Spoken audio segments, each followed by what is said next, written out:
Hey, it's Steve from that old Yorkshire Geek, and welcome to this special episode of Friday Night Appointment with Fear. Not on a Friday, but this is a special episode. Last time we did Ginger Snaps from the year 2000, which was a film which wasn't widely appraised on its release, but kind of grew a cult following and did well on DVD and video, VHS, and earned enough money to spawn two sequels that were filmed back to back. So we had Ginger Snaps Unleashed, Ginger Snaps 2 Unleashed, sometimes called that, and Ginger Snaps Back, The Beginning.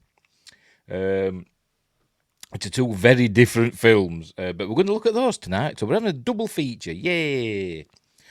So let's get some information. We're going to do Ginger Snaps 2 first. So we'll get some information about that. Again, it stars Emily Perkins, Katherine Isabelle. Although, remember, she did die in Ginger Snaps. She appears here in sort of like visions or whatever. She appears to Bridget. She played Ginger in Ginger Snaps, and she appears to Emily Perkins' character, Bridget, as like a vision or what, a spirit or whatever, or a voice in her head sort of thing. Also stars Tatiana Maslany. You may remember, she's been in loads of stuff, but you may remember most recently from She-Hulk, Attorney at Law, which was terrible, mostly. But she was in that. She's very young in this. Although, I think she was 19 when this was released. She looks younger, and she won an award for this film. The Fangoria Chainsaw Award. She won the Best Supporting Actress. Emily Perkins won Best Actress, and the film itself won Best Limited Release Direct-to-Video Film. So there we go. So it's an award-winning film. Is Ginger Snaps 2 Unleashed, and I've watched it today. I've seen it before, obviously, because I've got them on. Where are we? Here we go. Got them on DVD. So I've watched them. And I've got to be honest. This one could actually be the best of the three, to be honest. Ginger Snaps 2 Unleashed. It's really, really good and gripping, and with interesting characters in it. But anyway, also stars, who else did it star? Eric Johnson, Janet Kidder. Oh, I meant to look something up about her. Is she related to Margot Kidder? I have no idea. I'm going to check.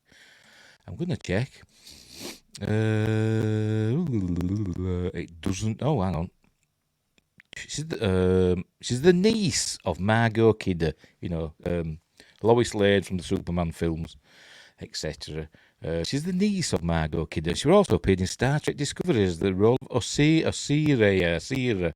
I think she was a baddie, if I'm thinking rightly.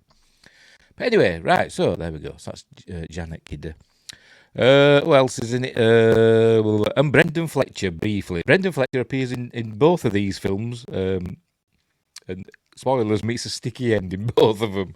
But anyway. This one was directed by Brett Sullivan, written by Megan Martin. That name rings a bell, but I can't think where from. Based on characters created by Karen Walton and John Fawcett. I think John Fawcett might be somewhere as an executive producer, maybe. I know he is in Ginger Snaps Back. So probably in this. So there we go. So right. So this one is essentially a direct sequel to Ginger Snaps. I'm not sure how long has passed, but some time has passed. But I don't know exactly how long. So anyway, right. So let's get on with the film, shall we? Right. So here we go. I won't bother with the like and subscribe stuff and all that jazz. Since this is a special. Right, so we'll change we'll get rid of them and we'll pop that there, and I'll make myself titchy tiny. Is it that one? Yes, it is. And we'll get the film up and we'll go through it. Obviously, I'm not going to just play the film.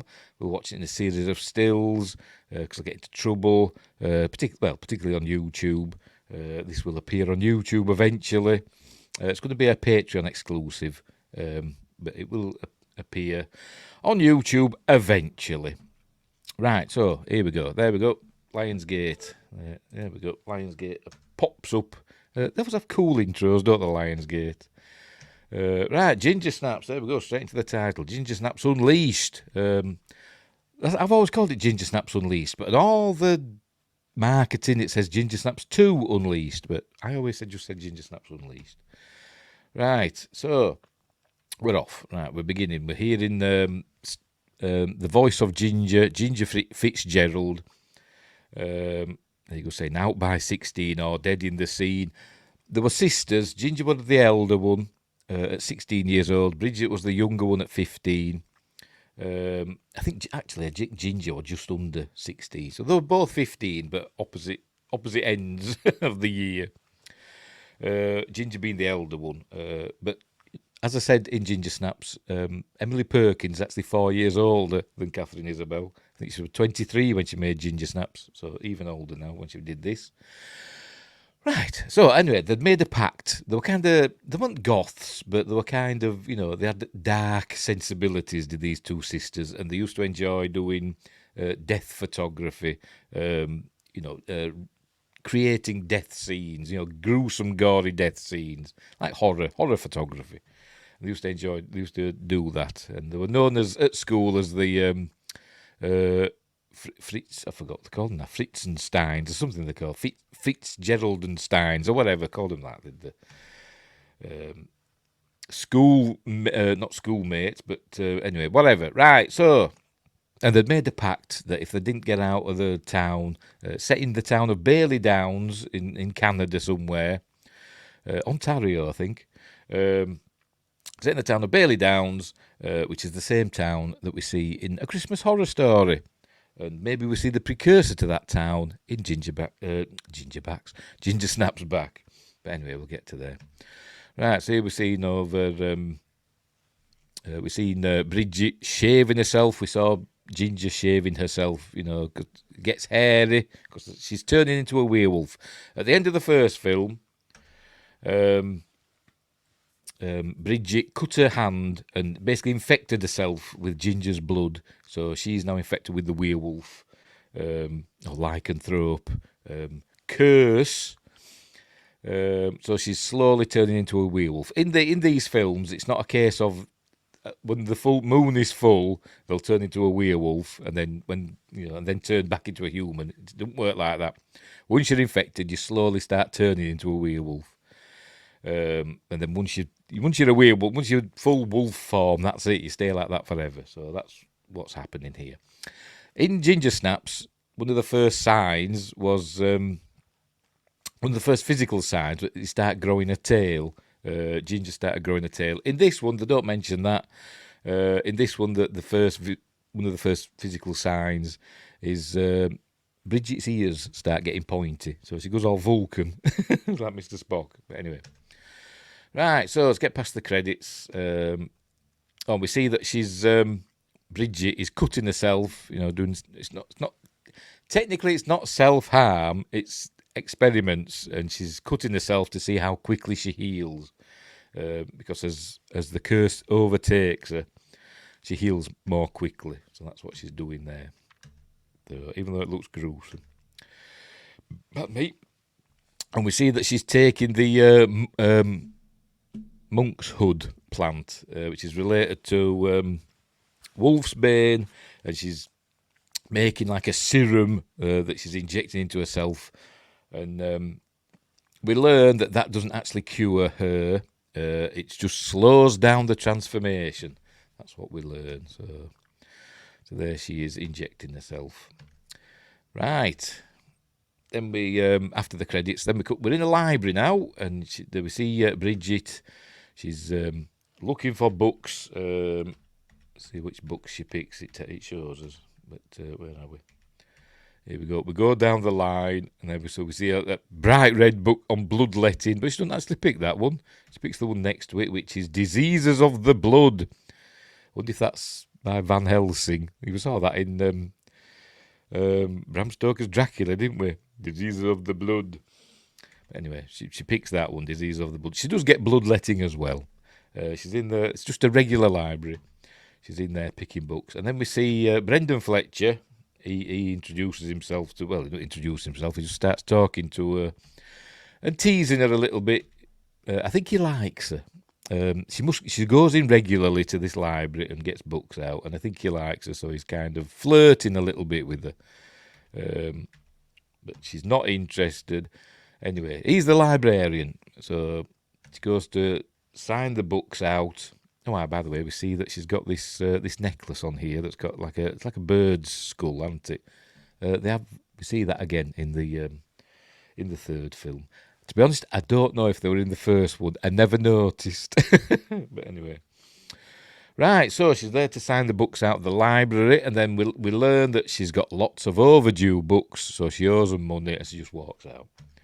So anyway, so there you go, overdue, quite the overdue account. So she just walks out.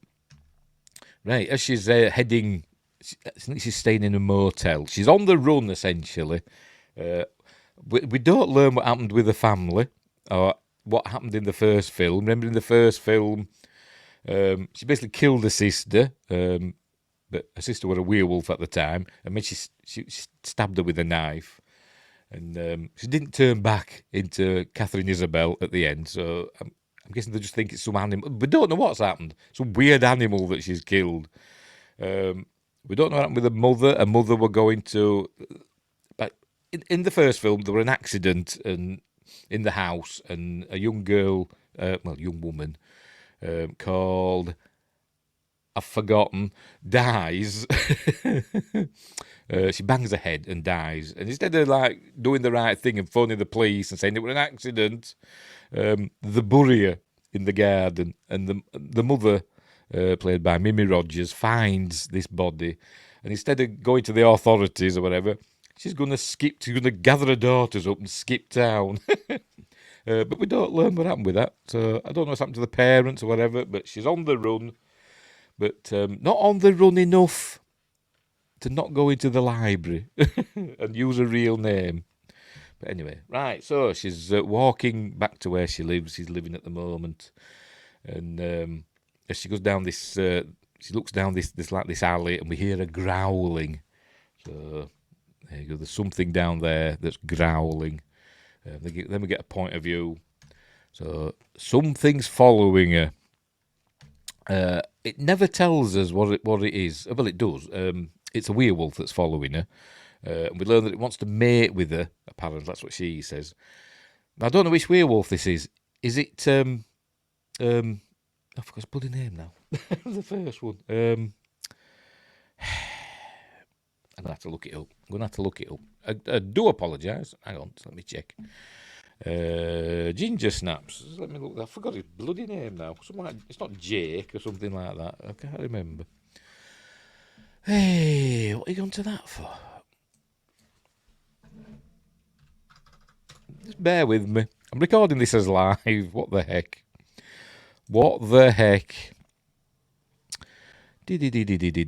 Right, Jason. I knew it began with J. Samsonite. That's a Dumb and Dumber reference.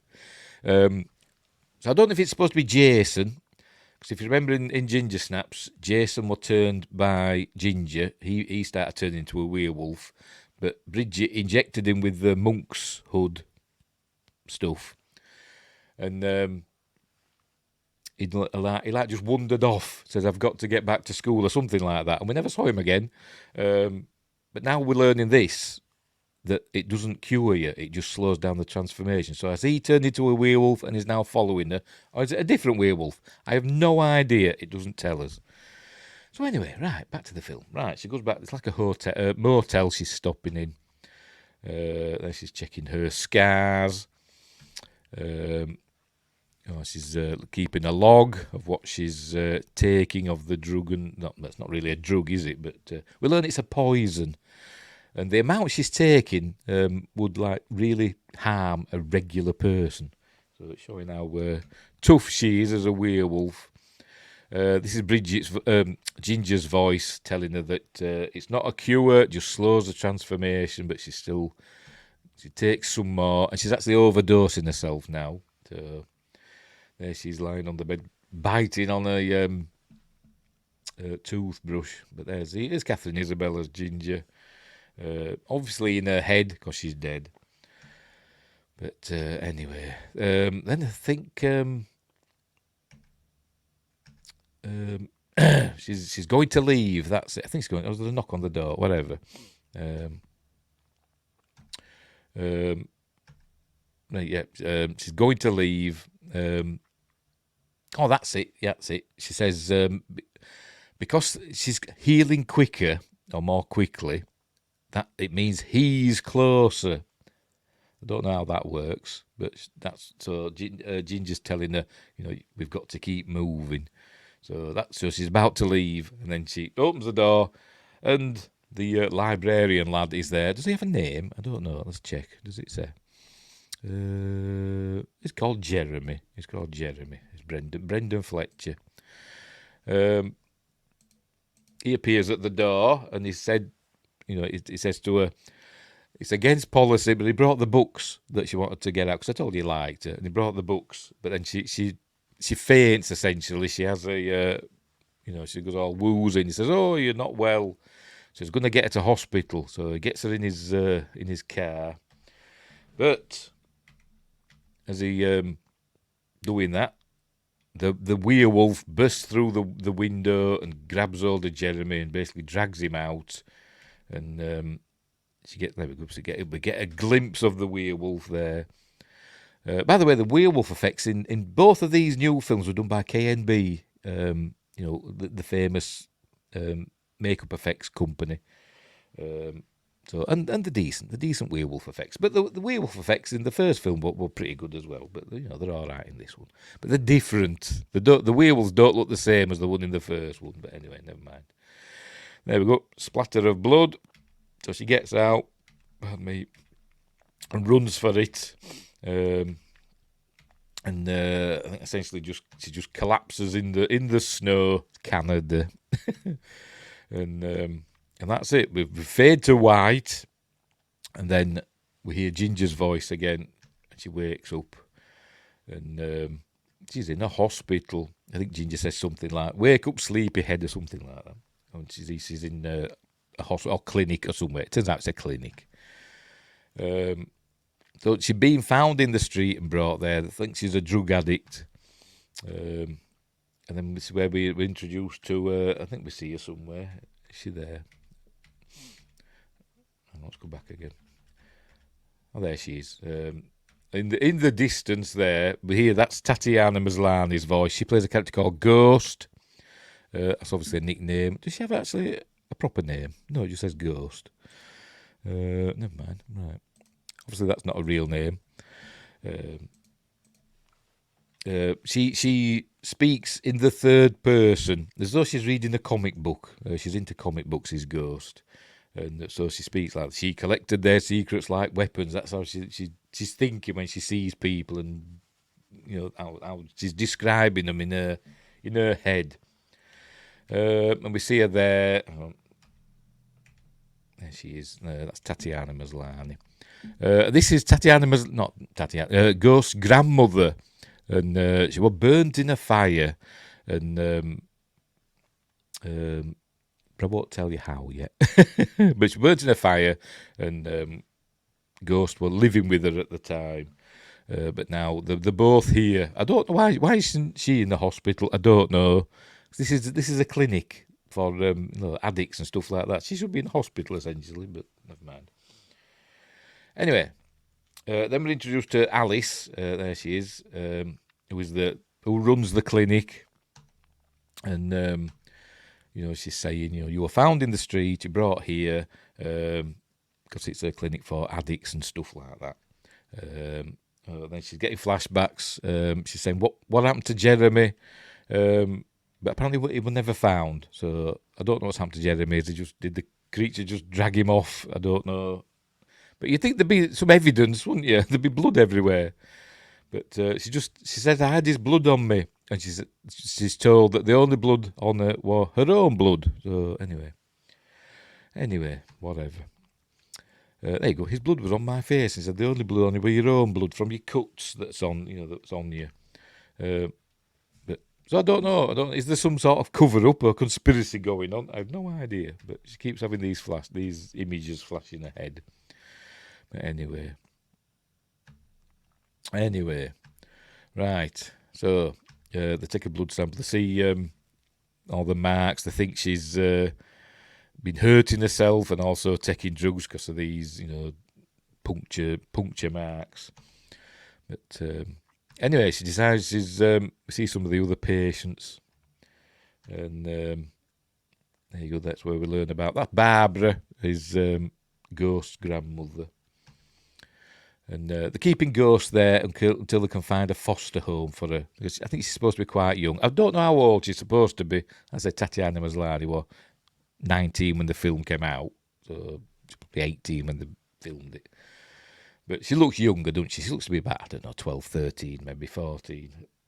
But anyway, so we see some of the other patients, and some of them look familiar. Not her, but some of them look familiar. Let's have a look, see if we recognise any of the names.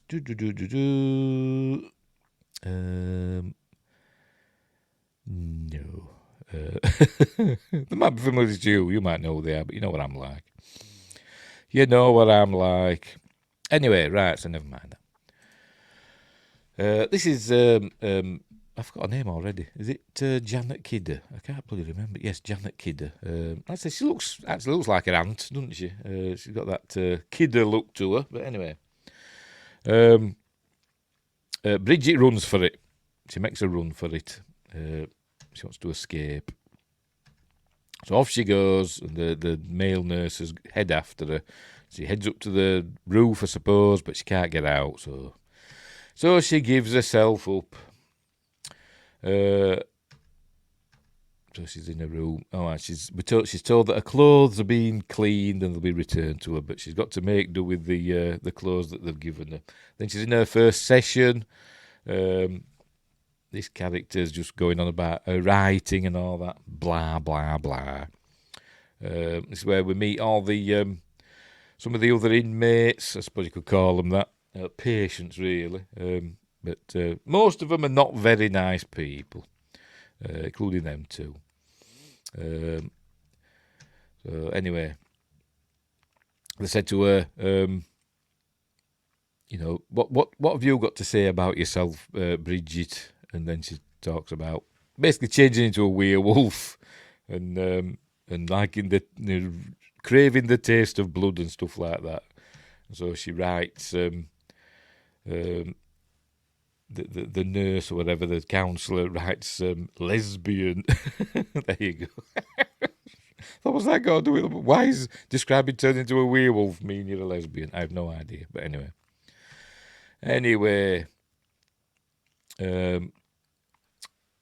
This is what's her name now? Alice, I said, didn't I? Alice says, she wants to know what drugs she's been taking, because the only stuff they found was this monk's hood or wolf's bane, which is a poison and not a drug. She says that's a new one on me, and apparently she used to be a drug addict. Now she's running this place, but she doesn't understand what's going on with Bridget. And they says, why were you timing how long it takes your cuts to heal? Because she had the logs and all that, didn't she? Anyway, so, but they don't really get anywhere. Oh, see, she's a Def Leppard fan. Isn't that? It doesn't say Def Leppard, does it? That it says something else. What does that say? EAP Leopard. Is that some Canadian band? I have no idea. Doesn't say Def, does it? Anyway. Maybe it's what they call them, a fan group. What they call them, cover band, whatever. Anyway, so she's back in the room again. Because Bridget tells Alice that if you keep me here, people are going to die. And then she gets it. Then we see her getting locked in a room. And says Alice doesn't take threats very well. So anyway, but obviously she wasn't threatening. She didn't mean threatening. She thinks she's been pursued by a werewolf, so she thinks people will die. But anyway, there she's cutting herself again, this time on her leg. Because she got some glass, by the way, there was a photo frame on Alice's desk, like a simple one where you just slide out the glass. And while Alice wasn't looking, she quickly slid it out, and she's broken it so she can cut herself. Anyway. Right, so what's happening next? That's the stuff that she's looking at. That's all they found is this stuff, and he describes what it is. It's a Aconitum napellus, a poison. So she's hooked on poison. They probably think she's built up a resistance to it, so that's why it's not making her ill or whatever. Anyway, right. A ghost were eavesdropping. And she heard about the wolf's bane and stuff like that. So she goes into Barbara's room where she's hidden comics. And Barbara doesn't like being around Ghost. Every time Ghost comes into her room, she tries to go and press the alarm button or whatever to get the nurse to come, but Ghost keeps moving her away from it. Anyway. So there you go. She gets her comics out. She's obviously got one that's about werewolves and wolfsbane and stuff like that. So that's where she learns about it. But I noticed this. I don't know. Is that just? I think it's just a weird. I don't know if it's deliberate or not. But she kind of looks as though her eyes look weird, don't like cat's eyes. And does she have teeth there? I want to go through it a frame at a time.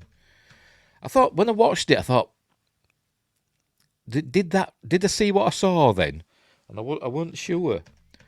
So I'm just going to go through this a frame at a time and see if she's got werewolf teeth and see if it looks. I don't know. I think it's just her natural way she looks. But I thought it's like a flash image that they've just done because it goes by really quick. Like I say, I'm going through this at a frame at a time. But anyway, there you go. That's where she reads about werewolves. Right. That's like the outside of the clinic. Right, off we go. Right, what's happening now? Bridget's sitting there.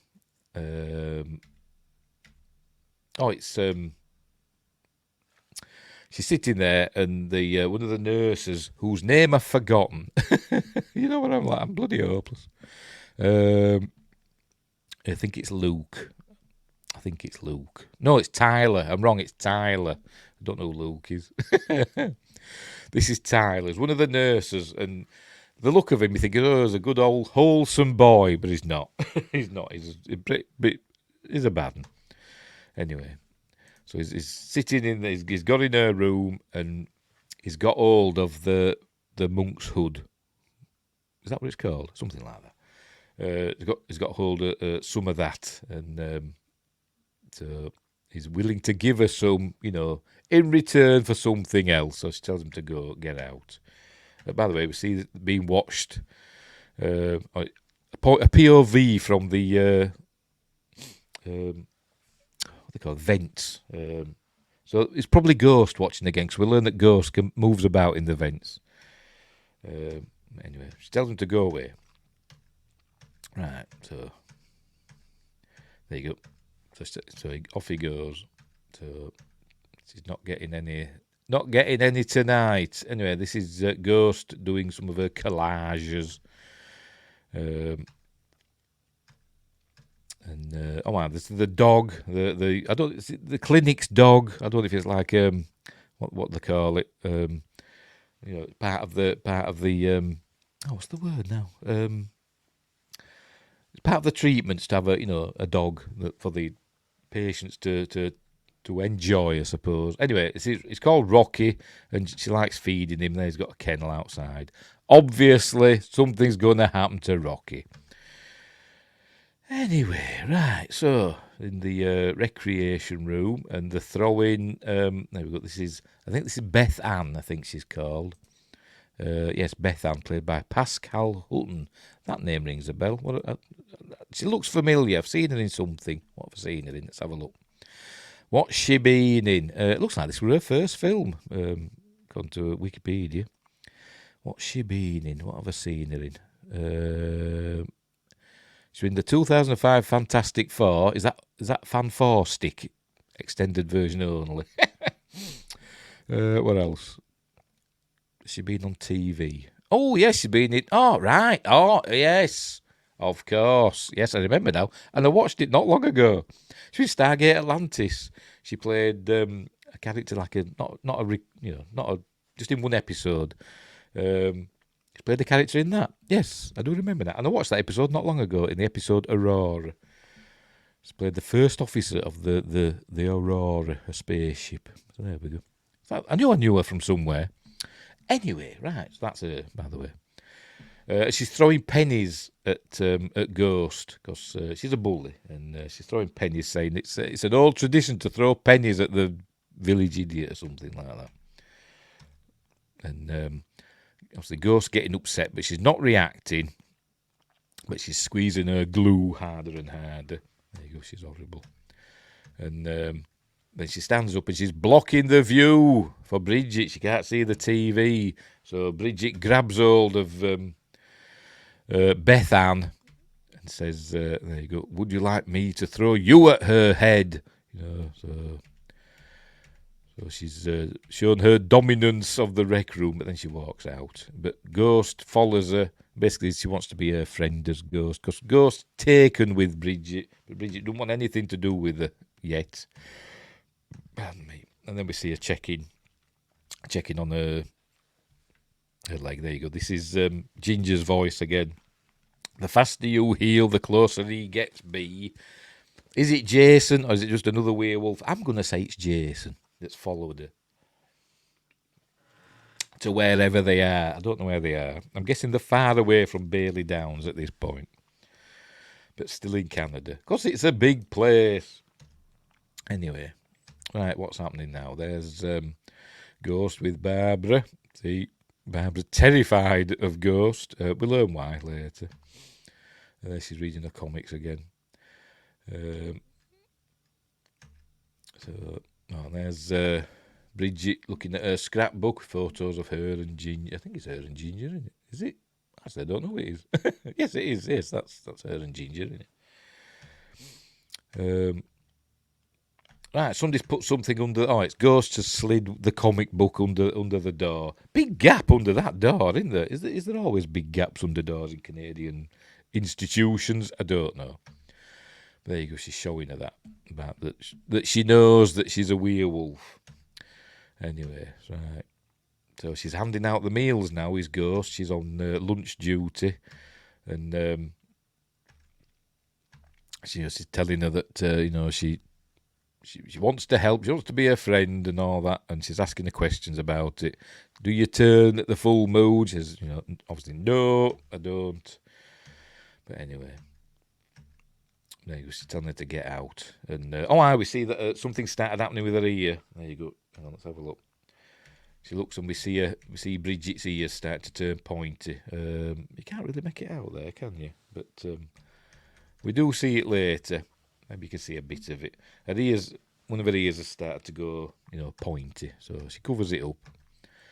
And then there we see it now. She's looking in the mirror. You can see her ear there turning pointy. Ginger's watching. From her mind. So she goes and cuts the top of her ear off. There you go. She gets the piece of glass. Must be a sharp piece of glass. I mean, it's only from a bloody photo frame anyway. And she cuts her ear. And there's hardly any, there isn't any blood, look. You think there'd be all blood running out. I mean, it's your ear for crying out loud. But anyway, she's done that. She flushes it down the toilet, as we see. There, flushes it down the toilet. That toilet needs cleaning. It's worse than mine. Anyway, right, what's happening next? I'm sure it's Ghost up to something. Who is it? Who's this? Is this? Oh yes, it is Ghost up to something. She's got a torch as Ghost. She's exploring. She sees Tyler being serviced by one of the other patients. He gives her, some drugs. So that's what it says. He's not a nice fella. She's gone into the what I think was the crematorium. That's what she calls it. It's like a separate part of the building, old part of the building. I can't actually remember what she's doing. She's got something there, hasn't she? Oh yes, it's where Tyler stashes the drugs that he, finds or steals, and she gets the monk's hood out for Bridget. That's what she's doing. Anyway, Bridget's in the lavatory, and there you go. And Ghost gives her the monk's hood, but Tyler's found her. Says, "Be quiet." and he whispers to her, go through my stuff again. I'll tell Alice about your comics, because she's got to hide them. Apparently Alice doesn't like them having comics for whatever reason. Anyway, so he confronts Bridget before she has a chance to use the monk's hood, and Bridget starts sniffing him and saying, "Are you sniffing me?" She's getting more wolfy. Anyway, he doesn't give her the stuff. It pours it out onto the toilet floor. So it's not a bathroom, is it? I don't know how they call them bathrooms. It's a toilet. Anyway, no bath in it. So then he says, welcome to rehab. And she gets down on the floor. There you go, and starts licking the stuff up. Like a proper addict. And there's Ginger telling her, what's going to happen. There's a flash image there. This is a weird scene. I don't know what to say about this one. Basically, there's no two ways about it. This counsellor or whatever she is having them touching themselves. Is that a thing that women do? In groups, that's what they're doing. So we'll skip by this bit. But that's what they're all doing. There we go. That's why they're all looking like that. But then Bridget has, she takes a hand out and it started turning into like a wolf's paw. And I think she's dreaming, but apparently she's not. She runs out and she looks at her hand. There we go, we see her hand. Let's go back again. There you go. See her, she's getting hairy palms. We all know what causes hairy palms, don't we, lads? Anyway, also for lasses, apparently. And then we see her eyes are going funny, aren't they? That one's different to that eye, isn't it? Ginger's eyes turned like white or light blue, didn't they? And the hair went white as well, but that doesn't happen with Bridget for some reason. Oh, she touches her eye as well. That makes me cringe. Eyes make me cringe, touching them. But as you can see, there's something going on with her eyes. And there, her ear's grown back. Even though she cut it, her ear's grown back. So, anyway, I don't know if she cuts it again. I can't remember. What's she doing now? I can't. Is she? Oh, right. She's going to try and. I think she's going to try and end it there. She's going to try and cut her throat, but she can't do it. So she's despairing. She's despairing, is Bridget. And she can't stop what's happening. And she goes to Tyler and she says, if you come to my room, I'll take the stuff. She'll do whatever he wants. That's basically it. So she says, will you come to my room? And he says he'll think about it. Right. So off she goes back to her room. Ghost is out looking for Rocky. He's disappeared as Rocky. She's got some food for him, but he's nowhere to be seen. But then she goes back in, Tyler says, come back in. He's out somewhere, he'll come back, he says, as they go back in. When it's ready. Something runs past and growls. In a minute. There we go. It does more than that, doesn't it? I forgot about that bit. I actually nearly scared myself then. We see a shot of the werewolf. But we also saw it, I'm sure we saw it run past the camera. So you see a dark shape run past the camera going... But we also got to look at his face. I forgot about that. But anyway. Right, what's happening now? Oh, he's come to see you. I don't know where he's getting it all from, all this monk. So how much did she have? She must have had loads. And he's obviously got some from somewhere. So he gives her it, he injects her with it. In a personal area, that's where he injects her. He's got to do it where it won't be found, apparently. So he does that. And she lies down with a toothbrush in her mouth. Right. Oh, yes. Ghost is out looking for Rocky, and she finds him by the... this is by the old crematorium area, and she finds what's left of Rocky. Right. So anyway, yes. Bridget's on laundry duty. She's doing laundry. and Ghost is there, and she's got Rocky's head in a bag, as we'll see. And Ghost thinks Bridget's killed Rocky. And she says, how could I do that, Kevin? Get out of my room, because it's all locked in the rooms. Why? I don't know. Maybe you can walk through walls. She says, if I could walk through walls, would I still be here? But anyway.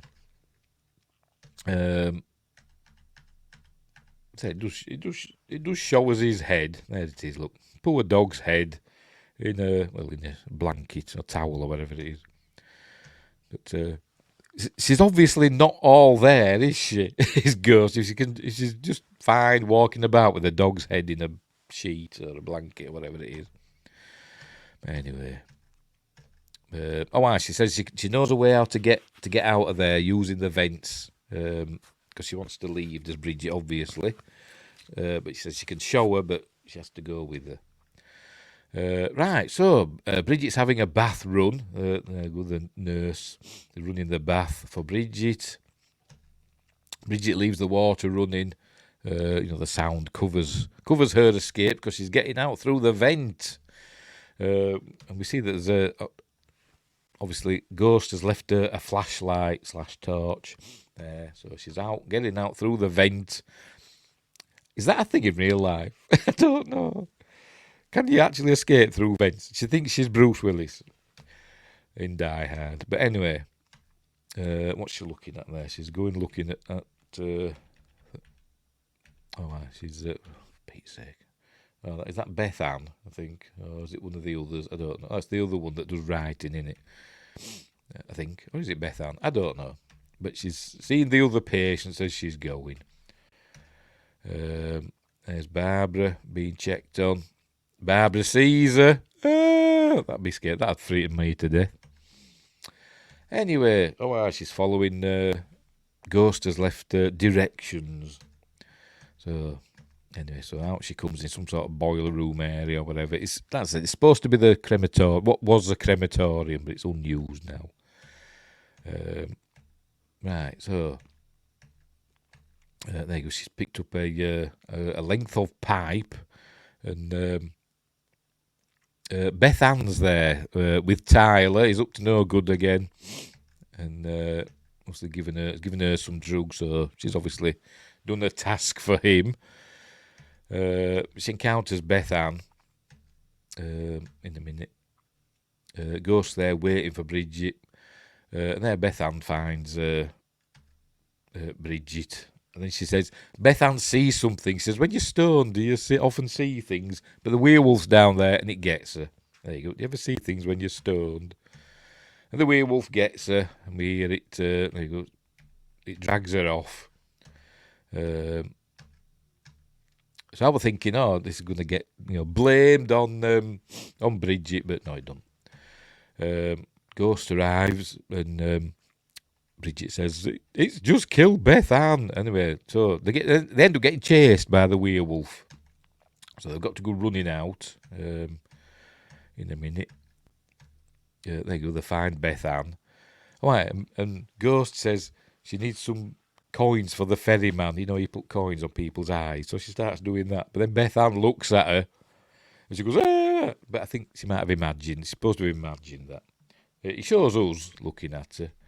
But there you go. She's putting a coin on one eye. She's going to do the other. And she looks at her. But then they look back again.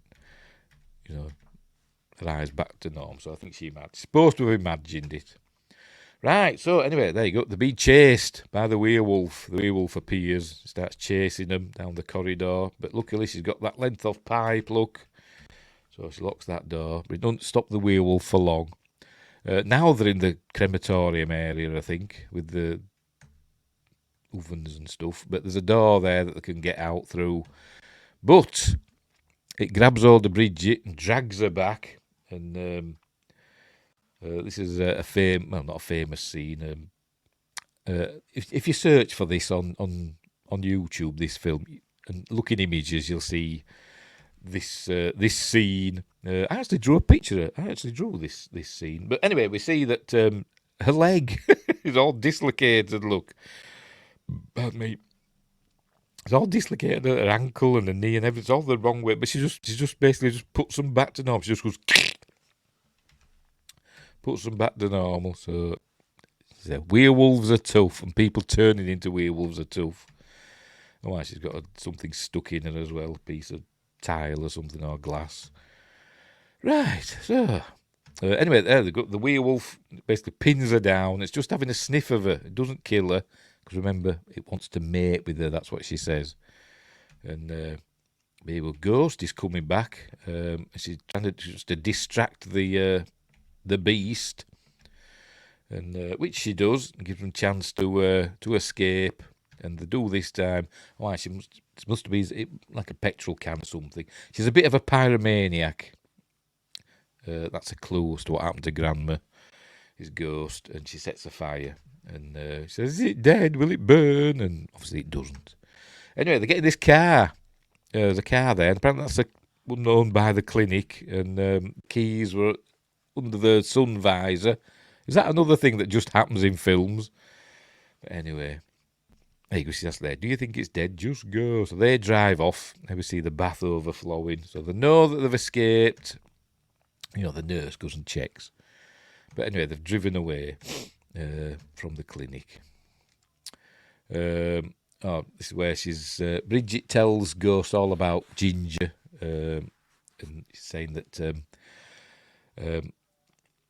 she became a werewolf because of Ginger, and that Ginger didn't bite her. She infected herself with Ginger's blood, and she says, "Well, where's Ginger now?" And she tells basically that she killed Ginger. She asks, "What, do you use a silver bullet?" He says, "No, he used a knife." Right, and a petrol station, a gas station, sorry.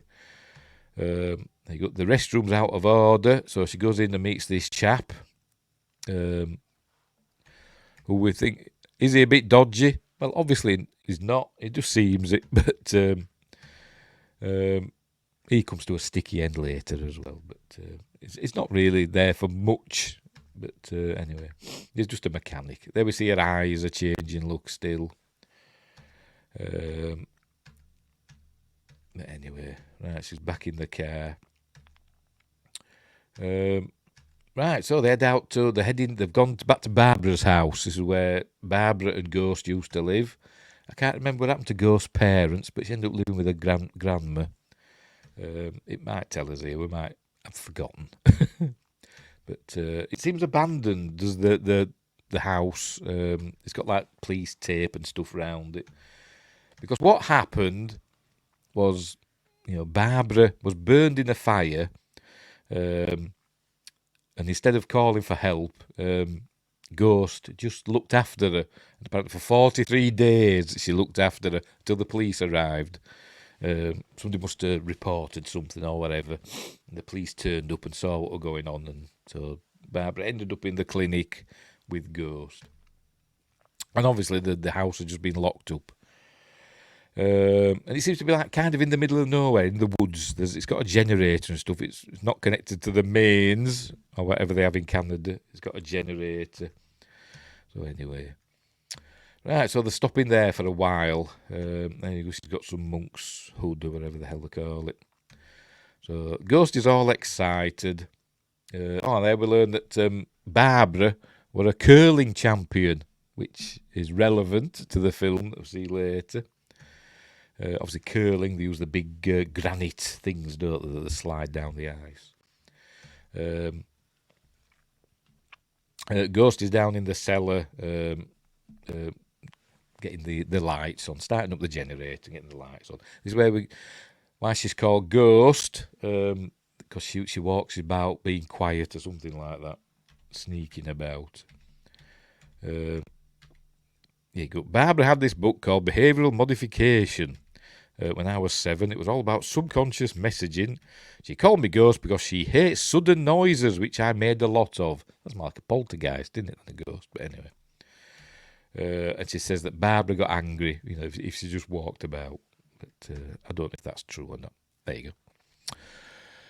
Right, so, and there she's looking. This is where Barbara had an accident. All right, and Ghost comes in telling her a tale that Barbara were putting up Christmas lights and got tangled in the lights and they set fire to her moo moo. But she says, "No, I'm just messing with you." She fell asleep in bed with a cigarette. But we'll learn that's not true either later on. Anyway, and this is saying that Alice gets money to keep her there. That's probably not quite true either. But I think the ghost, we learn, is not all there. Right, so there you go. She's not injecting the monk's hood this time. She's going to drip it into her eye. But there we go. So now she's going to have a nap. And we're going to see what happens. She wakes up. There's... in a minute. There you go. She wakes up and next to a knife. And Ghost isn't there. She's up in the attic, we learn. She looks out the window. She sees some weird scarecrow type thing there on the porch. She says, "What's that?" And it seems it's got. When I saw this, I didn't know what it was. She has a look at what this stuff is, and there's like glass jars, and I think this is like something that catches fire. It's like fat, or I don't know what it is, but it turns out it's something that Ghost has rigged up, and there's like tripwires and stuff, and it'll blow up. It'll catch fire if something trips one of the tripwires. That's what it is. So it's a trap for the beast. Because Ghost is a bit of a Macaulay Culkin, it seems. Anyway, there you go. She's up there, so she's up in the attic. Right, we see some of Ghost's collages again. Oh dear. Anyway, so just having a little chat. Here we learn that Ghost doesn't want to be left alone. I think that's her big fear. She doesn't want to be alone. Which is probably why she looked after Barbara for 43 days before the police arrived. Anyway, now she doesn't want, Bridget to leave her. Right, what's going to happen next? Why she's hiding something in there, like something in a wooden box. She'll learn what it is later.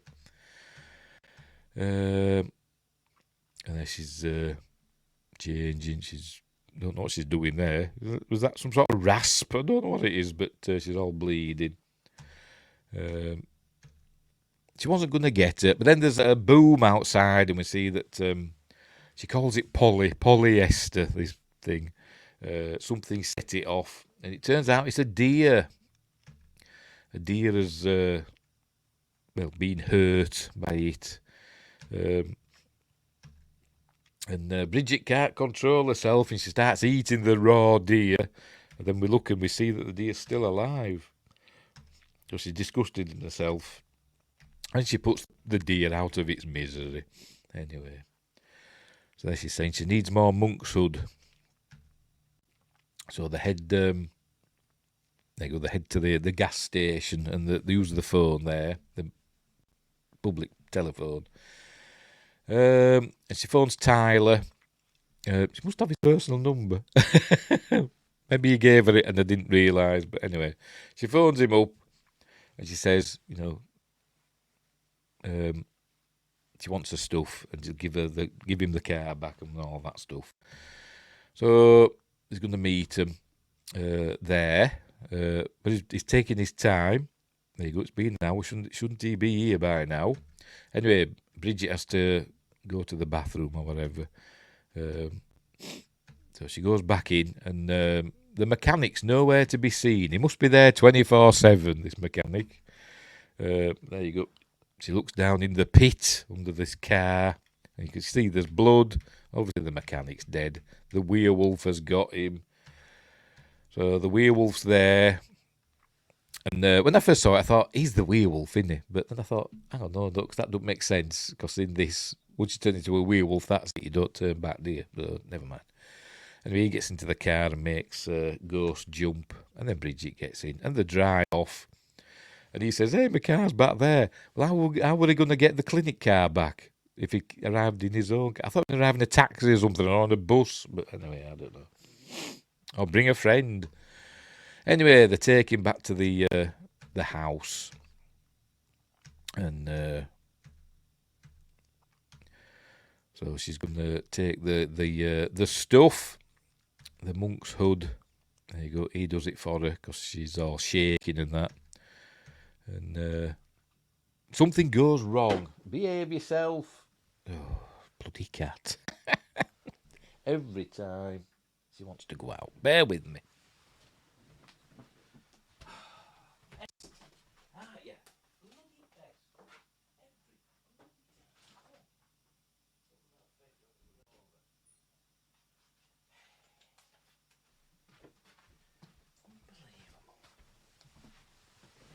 Every time I do this, she wants to go out. Hey, right, well, yes, something goes wrong with this, with the injection. She starts fizzing and bubbling out of her arm, and her arm starts all swelling up. There we go, we'll see it in a minute. There you go. Where is it? There we go. Ooh, it's all going manky. So he says, we've got to get you to a hospital. She said, no, I'll be fine. Then what happens?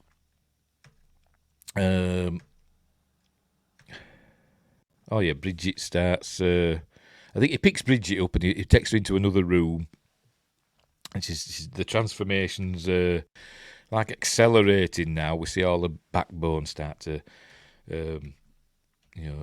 get all big and all that, and then she starts kissing him, but then sniffing him and all that, and then she pushes him away. Says, "Get out!" Oh, there we saw a quick flash of Ginger there in the background. Where is it? We did anyway. Honest. There she is. Look, Ginger's watching on. Obviously, just in her mind. Right. So what's she doing now? Right.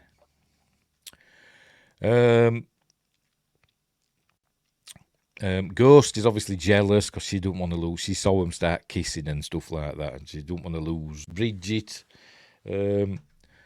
So anyway, so then it's suggested there that something's about to happen between Tyler and Ghost. Right. So what's happening next? She's looking for Ghost. Is Bridget, and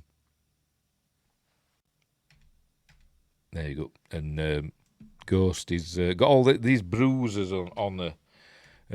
So she's saying, basically, she doesn't say so many words, and it's just scratches and stuff that Tyler's, assaulted her.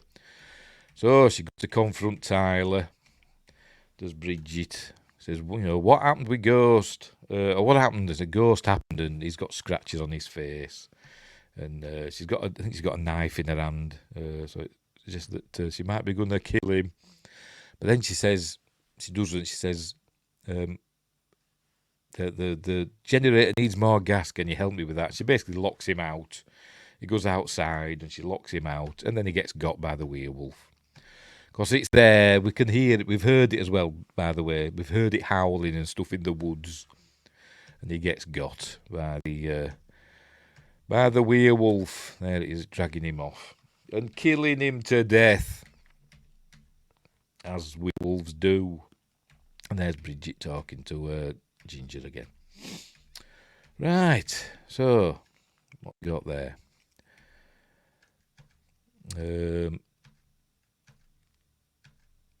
So she's still changing. Oh, yes, they're going to set a trap. That's it. All the sharp things they can find. They're going to set a trap under that hole.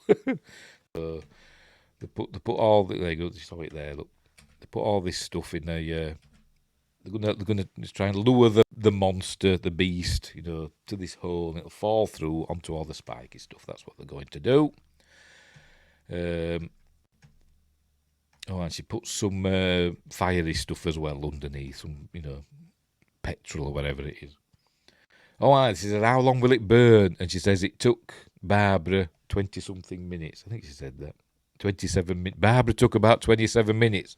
That's where we get a hint that she actually set Barbara on fire. Because she's crackers. She's puddled, is Ghost. Right, so they're getting ready. I think it's coming. Is the beast, the beast of Bailey Downs, and this is where we learn that the thing in the box that she hid, the wooden box, was actually a rifle. So she thinks the thing's coming, the monster's coming, starts shooting at it through the wall. Don't wait till she sees it. But then we learn it's Alice. Alice has arrived. She said, "What are you shooting at me for?" And he goes, "What are you doing with a gun anyway?" He said, "Barbara hunted squirrels." She'd got a call from Tyler saying that earlier on, remember when her arm were all fizzing, Tyler had phoned Alice saying that Bridget were overdosing. But there we see Bridget's more than overdosing. She's gone pug ugly, hasn't she?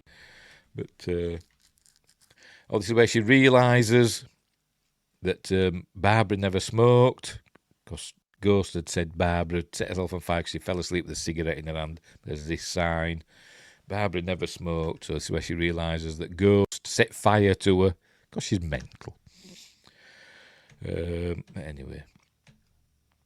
So that's where she confronts her. "You burnt Barbara." And but then I think the werewolf comes in through the window now. There's Alice pointing the rifle at Bridget. But the werewolf jumps through the window. So they run off. So Bridget and the werewolf, there we are going to encounter one another. Remember, it doesn't want to kill. But it's just having it's basically just resting. It's just rests its head on her lap, so to speak, or it's just sniffing at her. But she stabs it. And there's Ghost with one of the curling, I don't know what they call them, curling stones, isn't it? Curling stones, they call them, don't they? She drops that down through the roof. And there you go, the fighting going on. But then she falls, does Ghost into this plastic. There you go, sticks her head down to see what's going on, and then she slips or whatever, and then there you go. She falls into the plastic, and the werewolf's jumping up and trying to get at her, but it doesn't. There we see it. Look, hang on, I'll tell you. Where is it? Anyway, it was there. There you go. So Bridget roars at it. So they're fighting now. I don't think it wants to mate with her now. I say, nice practical effects again. There you go. It's on top of it. She's whacking it with the curling stone that Ghost just dropped down. And she kills the werewolf with the curling stone. Bludgeons it to death. And then she rolls it to the cellar door and pushes it down into the cellar. Presumably onto all those spikes. But Bridget's down there with it as well. Alice goes down. Oh, and there you go. Yes, it is all. The werewolf's all dead on the spikes. Bridget's down there as well somewhere. And Alice is saying, "There's something still alive down there." And then, I've missed it. And then she turns around. Remember, Ghost is mental. And whacks Alice with a hammer. Because she's puddled. And she pushes Alice down into the cellar. So obviously she's on the spikes as well. Then Bridget crawls out, still transforming. There you go. And she says, "Kill me." She got the rifle now as Ghost. Bridget says, "Kill me." But she doesn't. She just pushes her back down into the cellar. And then we see the house. And we hear the cellar door pushing. We hear howling and growling. So Bridget's fully transformed into a werewolf now. Oh, there you go. And now we're hearing... she must have been there sometime because her hair's grown, look. And people come looking for them. But she's doing her comic book stuff again. Growing steadily stronger beneath the floorboards. Her faithful companion with a deadly hunger for human flesh. On her miss... Hang on. waited to unleash the darkness and fury of hell on her mistress's enemies, of which there were many. And she talks about I forgot what she says now. Oh, there we go. So began Ghost's reign of moral terror. Because earlier on in the film she said that, and somebody said, "Don't you mean mortal?" She said, "No." So there we go. That's the end of the film. It ends. She gets up to go and deal with something. But there we see she's created herself in a comic. Ghost with a gun and Bridget there. And that's it. That's the end. So that's kind of a bit of a sad ending. Bridget is a trapped werewolf in the basement. It's got to end badly, hasn't it? She's got to get out and just murder Ghost to death, hasn't she? But anyway, so there we go. It's a good film. I do enjoy. I think it could be better than the first one, to be completely honest. It's a lot of fun. Is this one with some great acting from all the cast, particularly Tatiana Maslany. She's good as Ghost. Very creepy, and I'm sure her eyebrows changed colour. I'm sure she had black eyebrows earlier on.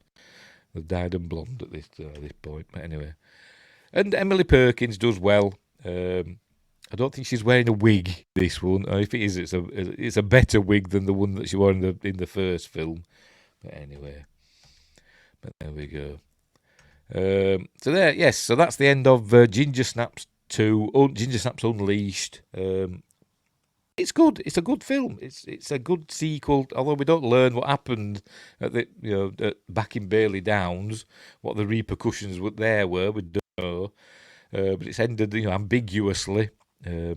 Surely she's going to get found out, isn't she? Surely is Ghost. Somebody's going to come looking, aren't they? They're going to put two and two together, the authorities. Where's Alice disappeared to? Where's Tyler disappeared to? They're going to come looking, aren't they? They're going to find the poor chap at the gas station, which I don't think is very far away. So something's going to happen. Maybe we'll get a Ginger Snaps 4 at some point. It's been a while now, hasn't it? But or maybe there's been comics. I don't know if there's been any follow-up to it. But anyway, so there we go. So that's the end of Ginger Snaps Unleashed. It's well worth a punt, it is. There we go. Right, so let's move on to Ginger Snaps Back, the beginning. Get some info on this one. Where are we? Right, this one, I said they were filmed back to back, but this one is it's supposed to be a prequel, but I don't really understand how it works as a prequel, but never mind. It's set in 1815. That's how far back it goes. I don't know why they decided to do this. Maybe it's because of the filming location. It was filmed at a place called Fort Edmonton Park, which is like a tourist attraction, a historical tourist attraction. I'll show you a photo of it. Just bear with me. Here we go. Is that it? Oh dear, couldn't you find a bigger picture, Steve? It's not that big. There we go. Oh dear. There we go. That's this is where it feels. So this is a tourist attraction in Canada, where they filmed Ginger Snaps Back. It's set in a place called Fort Bailey, which I'm guessing would become the town of Bailey Downs in the future. Maybe, I don't know, but that's what I'm guessing. Anywho, where were we? So that's what happens here. But it's got Bridget and Ginger in again. The same actors. Katherine, Isabelle, and Emily Perkins again as Bridget and Ginger. Fitzgerald. Are these supposed to be the ancestors of the ones from the first two films? Have the time travelled? I don't know. It doesn't really make a whole amount of sense. In my mind, it's nothing to do with the first two films, apart from the characters and the werewolves. It's another story set in the Ginger Snaps universe. That's how I look at it.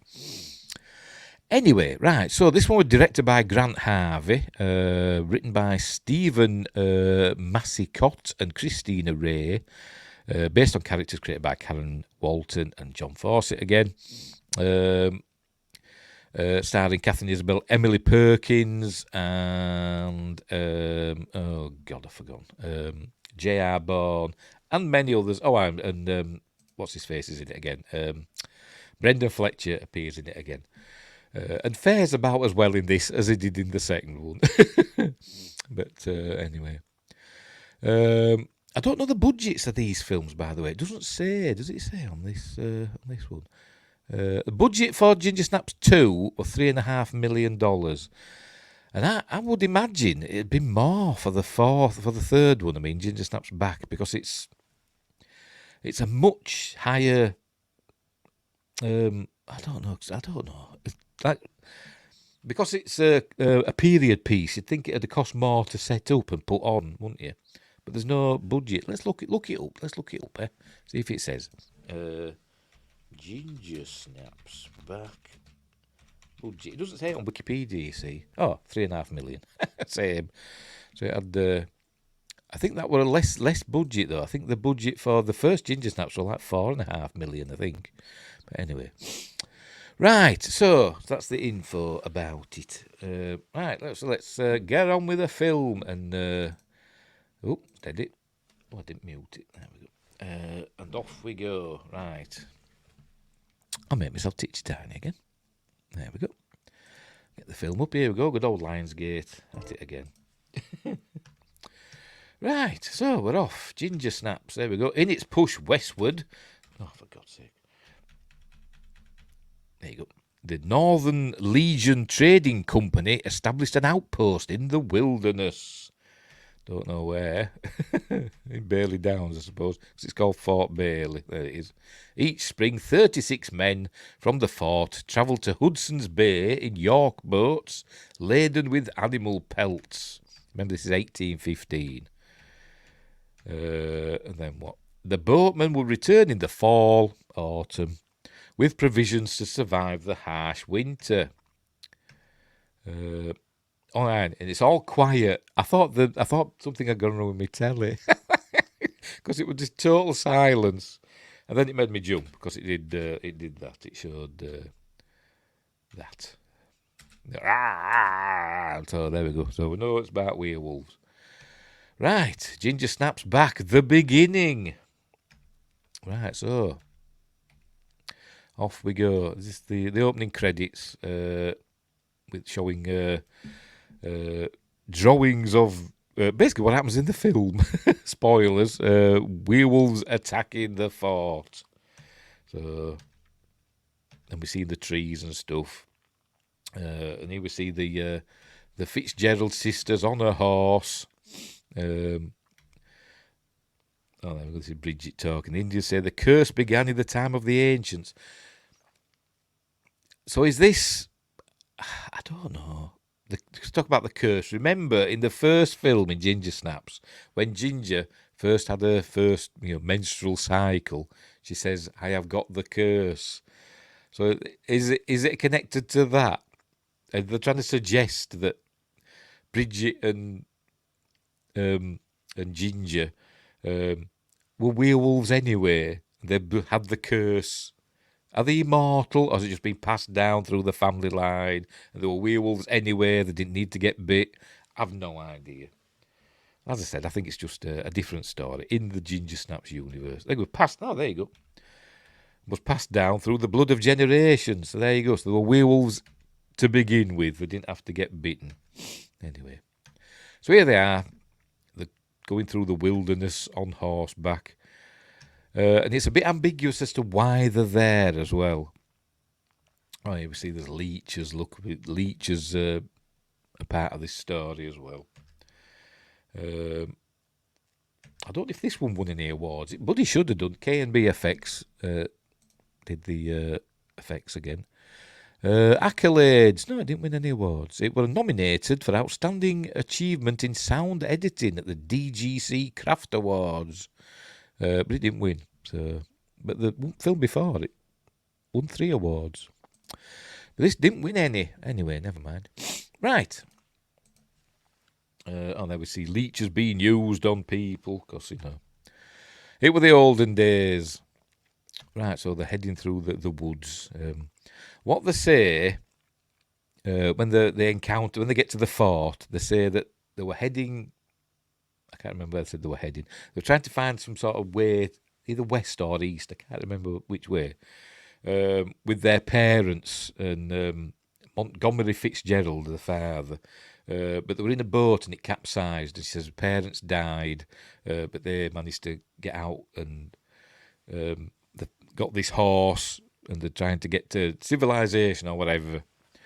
But I don't think that's true because it suggested that that's not what happened. So I think I think they're just running away from home or whatever. I don't know, but anyway, the local Indians, you can't call them that, can you? Native Americans, they call them Indians in this.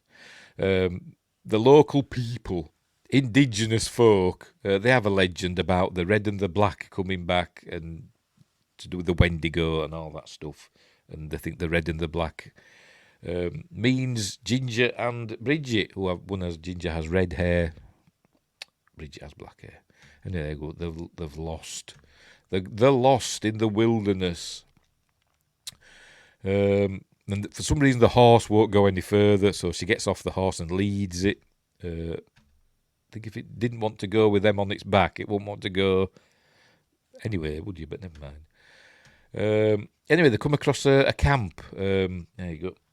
And something's happened there. There's all blood, as we'll see in a minute. There's all blood. There we go. So something's attacked them, and they see an old Indian lady. There she is. And she turns round, and she basically says something in English. She says to him something along the lines of, one sister must kill the other, the boy must die, or something like that. There she gives them these. She was saw in the second film, but they may have been in the first film. I didn't really notice the necklaces with the birds' heads, skulls. Anyway, there you go. Kill the boy, or one sister kills the other. So, and then Ginger starts getting little flashes, and then the horse runs off, gets scared, and the horse runs off, and then Bridget gets her foot in a bear trap. She can't get it out, so Ginger goes for help. She says, count to 100, which is a thing that comes back again later. I'll be back by the time you count to 100. She's going to go back to the camp and get the old lady to help her or whatever. So she's counting and Ginger's running back. The old lady's nowhere to be seen. But then a wolf arrives, looking really mean. Really impressive shot, that. I don't know how they did that. Just give it, what is it, peanut butter or something they give them, don't they? To make them do that. Something like that, isn't it? And it's snarling at, is this at Ginger or Bridget? I can't really remember. Oh, this is Bridget, isn't it? This is Bridget that's encountered the wolf. Remember, she can't escape and the wolf's snarling at her. But it's a tame wolf owned by this hunter, and I don't know his name. She's still counting, by the way. What's the hunter's name? Let me have a look. I haven't got a name. It's just The Hunter, played by Nathaniel Arcand. Probably mispronouncing that. She's nearly up to 100, and she gets to 100, and Ginger arrives and whacks him with something. But just gets out a whip. There you go. Stay away from her. She gets out a whip and just wraps it round Ginger's face. Like that. Anyway, he goes and then sets the wolf to guard Ginger. And while he's doing that, he frees Bridget from the bear trap. Because he's a goodie. He's a goodie. He's the hunter. There we see, hang on. We see a wound, hang on, in a minute, on her leg. And he gets this stuff out, some sort of moss or something, puts it on it. So it's obviously going to help it heal. So he puts that on. And tells them to follow him. So off they go. This is where they arrive at Fort Bailey. See, something's been going on here. There's all these spikes and stuff, and there's lots of graves outside, and there's crosses, and we see something's been trying to get in. But anyway, so in the come. And they encounter, that's the local priest. Like I say, I can't remember the bloody names. Reverend Gilbert, J.R. Bourne, who we're going to see soon, plays Sergeant Major James. And the man in charge is Wallace Rowlands. Right. There's also Doc Murphy. And Brendan Fletcher plays a character called Finn. Right. See if we can remember all these.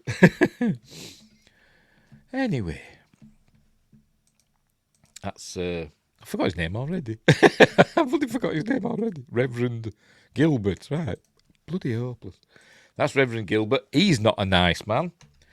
But anyway, so in the come. That's Milo. He's Seamus's son. That's Seamus.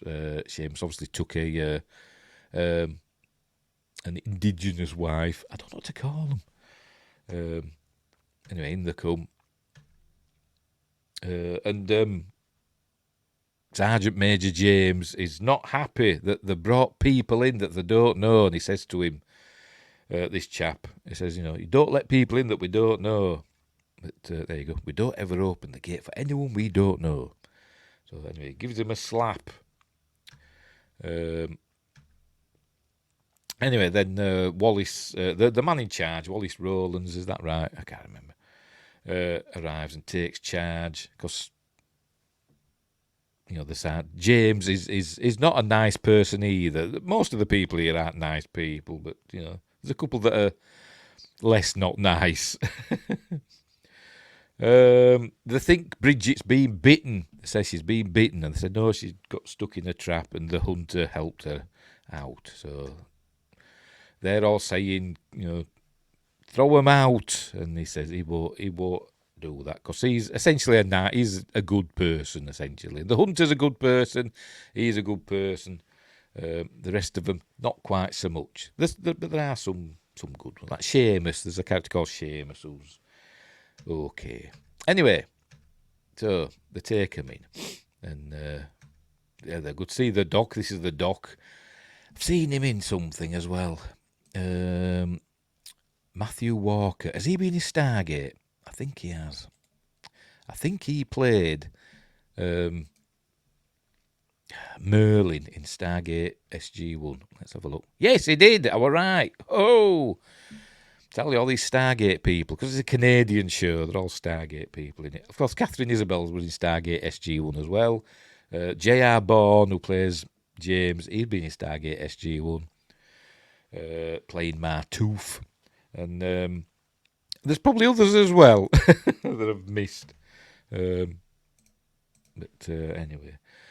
Right, so they're dealing with Bridget's wound. They put a leech on. They think that what it is, they're saying it's going to clean up the wound and that, which is probably it will, but because leeches are supposed to be amazing creatures, aren't they? But it's actually a test as well. For some reason, werewolves and leeches don't get on. Don't know why. Don't really explain it. But if a person's been bitten by a werewolf and he's starting to transform, you put a leech on them, it freaks out and they freak out, and that's how they know. Maybe it's like the blood test in the thing. It's that sort of thing.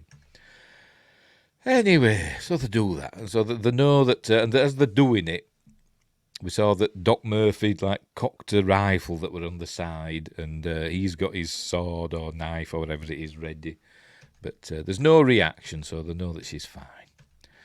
Right, there you go. So they don't have to kill him.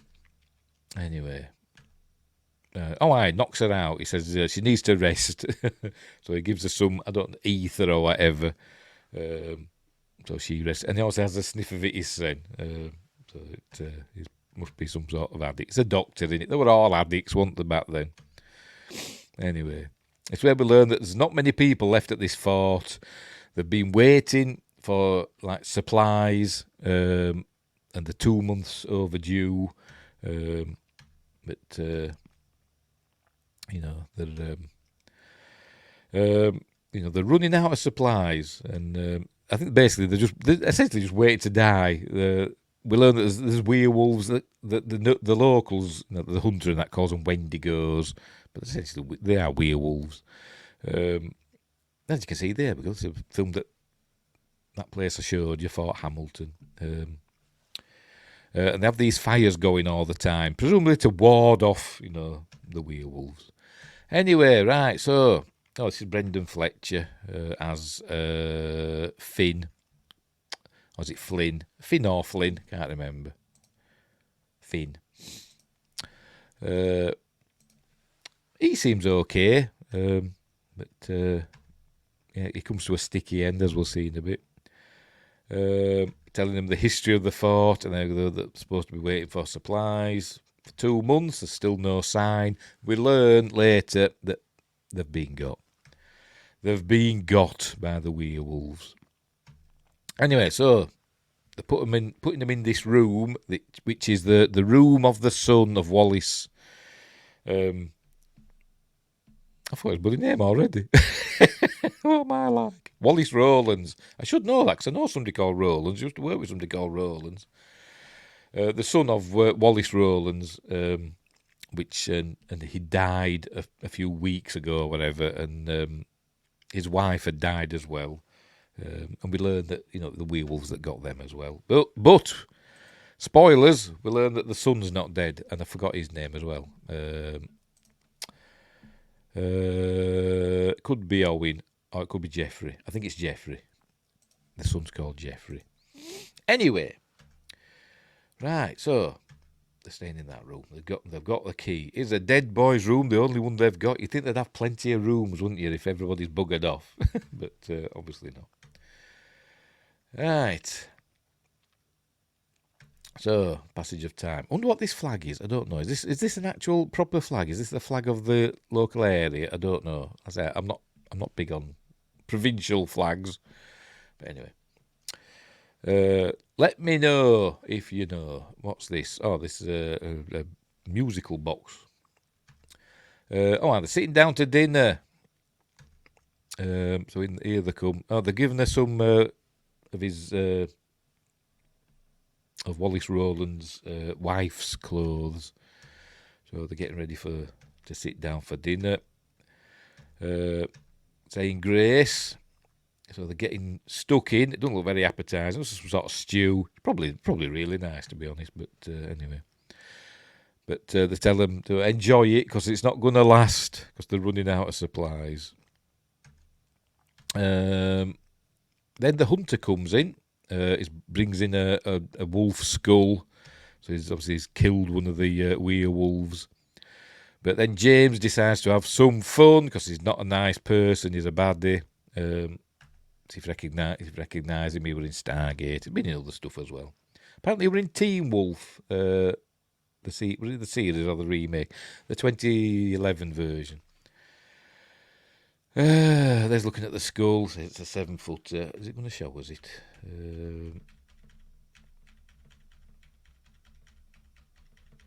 When you're ready. There we go. Oh, it's a jaw of a wolf. Right. So they have a set tool there, and he ends up pulling a knife on James because James is always, he's a racist. Basically, he doesn't like the natives. He calls them savages and stuff like that. Anyway, so they're not having a great dinner, but then they hear the howling. So anyway, so they're heading back to their room, but he's got his eye on them. He's a bad one. So, right, so they're going to settle down, and they find all the toys that Gregory played with. Some of them are like wolf toys and stuff like that. Pardon me. Which is weird. You know what else is weird? I've just noticed up there, you can see my little yellow mouse pointer, but I can't see it on my screen. That's weird, isn't it? No, I can see it now, but when it disappears off my screen, it doesn't disappear off that one. That up there. Which is most peculiar, isn't it? Anyway, that's by the by. I'll move it out of the way. Right, what's going on? We're having a passage of time. There we go. Bridget's still awake, and she hears something. I think she can hear something in the house somewhere. She goes to investigate with a candle. So she goes down this. She finds this door here. So it's not very well hidden. This is where Roland's is hiding his son. His son's not dead. His son's been bitten by a werewolf, and he's keeping him here. So she goes in. So she sees that there's a kid crying in there, and she goes in and says, "I won't hurt you." And then he turns round and he's all. We get a quick flash of him. Oh, we would do. There we go. We get a quick flash of him, and he bites her and escapes. We get another passage of time, and there you go. She's waking up Bridget, and said, "We're going. Something's bitten her, some kind of animal." And she said it was deformed. She didn't really say it was a young boy. So they're going to try and get out of there. She takes that sword. They go past through the little graveyard. And they're going to take off the big bar that's barring the door. But James stops them. And he basically punches Ginger. But she's prepared to fight him. But Bridget arrives with a shotgun. With his, I think he'd put it down. It was he'd arrived, he'd put it down. She's picked it up. And anyway, and wolves start attacking through the door. Remember, they're taking the bar off, and they get hold of a chap. I think he's called Owen, I think. They get hold of him. Kind of a bit like in Jurassic Park, where the raptor gets that fella at the beginning. It's a bit like that. So he's dead. They get the bar back on. But I think Finn's been bitten as well. So one's got inside. We actually find that there's a hole in the fence that they can get through, which they don't plug up for some weird reason. That'd be the first thing they'd do, but they don't. And Father Gilbert, tells them to go in there, hide in there, and he locks them in. And it turns out he's locked them in with with a beast, deliberately, as I think. So they run upstairs and they get into this room and barricades the door, but it gets through. It gets through. Does the wolf, the werewolf? She smashes the window, calls for help. Not Bridget. Ginger's basically getting the wolf, and I think it bites her. Does this bite her here? She just get bit. Oh no, the bloody kid bit her, didn't he? What am I on about? She's battering the wolf, but then an arrow appears through its eye, so that's killed that one. And we see the hunter that saved them. So she's not happy with him. Locked him in there with a werewolf. Anyway, so they're told to go back to their room. And Bridget's nose starts bleeding, but there we see she's got a nasty wound on her shoulder, but I think it started healing up already. Right, then we have another passage of time. They are plugging up the hole, but we see it again later on, unplugged. Maybe they just cleared the stuff away. Maybe, I don't know. Right, I think Ginger's not feeling too well. We see her get up here. It's not a nude scene, it's fine, but this isn't Katherine Isabelle, apparently. It's a body double. She gets dressed. Is that a bad wig? It looks like one, doesn't it? But anyway. Where's she going? The hunter intercepts her, and he knows she's been bitten, and I think it was a dream. She wakes up then, and she's covered in blood from that wound, and she's going to take her to see Doc Murphy. Hang on, what's happened here? What's going on here? They see something happening here. What is it?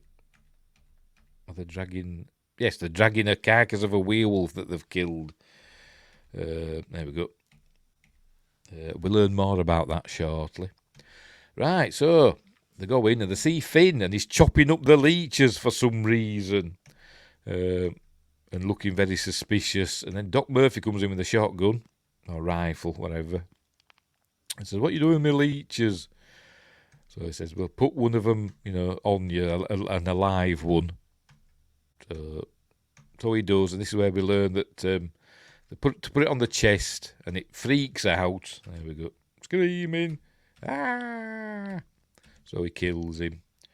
There you go. Don't know why leeches and werewolves don't get on, but they don't. So he kills Finn. So she basically says, "So now what can I do for you, ladies?" And they say, "Nothing," and leave. Because they can't show them that Ginger's been bit, can they? And there you go. He's saying Finn got bit.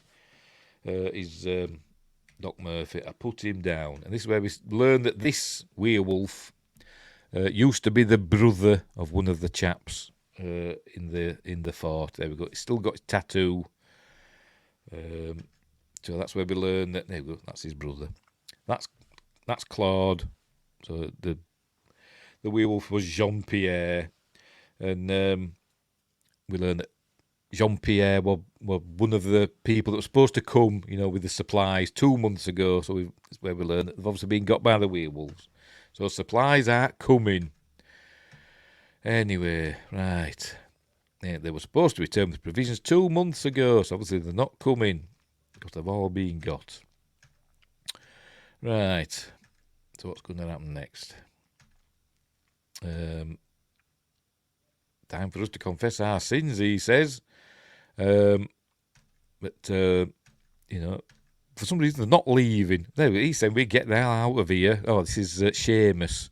He says, we get out of there, we move at night, we rest during the day, and just get as far away from there as possible.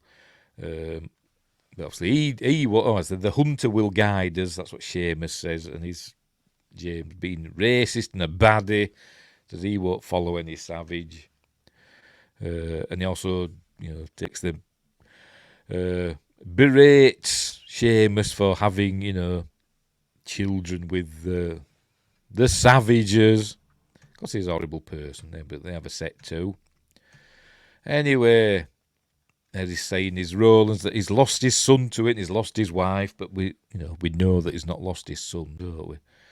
This is where Ginger tells Bridget that it was the son that bit her, and he's turning into one of those creatures, and he's loose in the house somewhere. Anyway, right, what's happening next? I see where Roland learns that his son's escaped. So, and he finds the Ginger's necklace with the bird skull, so he knows that she's involved. Claude's there talking about his brother being all sad, and I think he goes on about the legend of the Wendigos and stuff like that. Oh, it talks about the loup-garou, in France. That's the legend of the werewolf in France, isn't it? Because France has got a strong werewolf mythos, hasn't it? That film, isn't there? Brotherhood of the Wolf, which is about the loup-garou, isn't it? I think that's a good film. Anyway. So he says that, and then he sods off. Ginger's getting poorly. She's like getting all feverish and all stuff like that. They're burying their dead, and then they're going to burn the wolf in a bit. Bridget's caring for Ginger. I think she's going for something. I think she's going for some booze, basically. While she's gone, Ginger has a dream or a hallucination of Gregory before he's turned into the wolf. But it's all wolves, isn't it? All wolf imagery. It's everywhere. There she sees him. So I think it's Katherine Isabelle's turn to wear a bad wig, isn't it? In the first one, it was Emily Perkins with a terrible wig. Now it's Katherine Isabelle. And him. He's got a terrible wig on as well. Anyway. Oh, he's saying, by the way, he misses his mother and he can't find her. Anyway, right. So what they're doing here, they're going to burn this werewolf, throw it on the fire, and put its head on a pike outside, probably to try and scare away the other werewolves. Not that it works. Right, another passage of time. Here we see there's hairs starting to sprout out of the wound. Don't mention a tail or her ears getting pointy in this one. Pardon me, but anyway.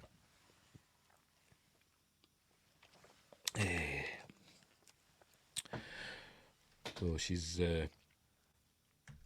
coming along, so to speak. There she's gone. That's it. She's gone now to get some something to, some not antiseptic, something to clean it up with. So she gets this booze or whatever, or something to help her sleep, or I don't know. But she gets this, and then she sees all these.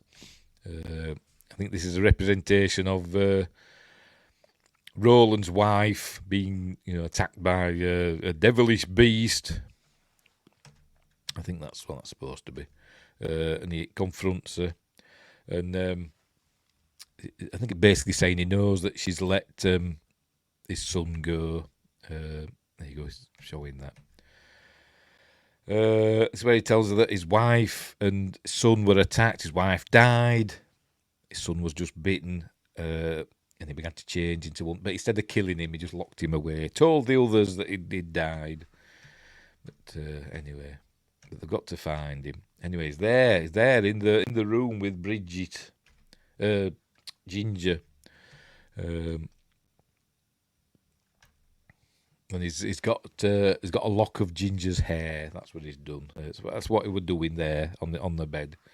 She wakes up and he scudders off into the corner, and she goes to see him. But then we see him as she's seen him as a regular kid. But then I think Bridget comes in and interrupts him. Then we see him. There we go. And then see him as a as the in his wolf form or his deformed form. It's going to show it. Whatever. Anyway, yeah, and he goes running off. Right. This is where Ginger realises, the old woman at the beginning said, kill the boy, or kill your or one sister kills the other. That's how it's gonna end. So she thinks if she kills the boy who bit her, the wolf who bit her or whatever, it'll end the curse and she'll be free. So she thinks she's got to kill the kid. So anyway, right. So meanwhile, Seamus is sharpening his knives, it seems, and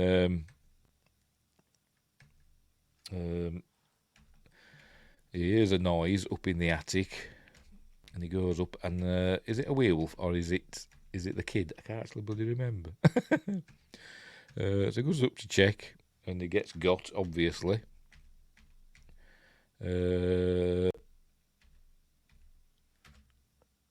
You know what? I can't remember who got him. He's being got. There we go. Growls and screams. I can't remember if it's the kid or if it's. I think it's just another werewolf. I think that's got in. Anyway, he's being bit, and I think his throat's being ripped out or whatever. So James and some of the others go in. They find him dead.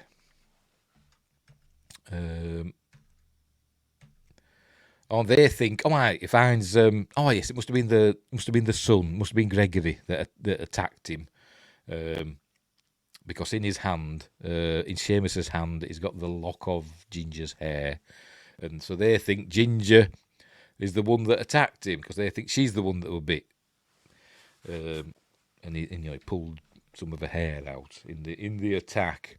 So they go up and they're gonna basically kill Ginger. They grab her and drag her out, and James he just decides to assault Bridget on the bed.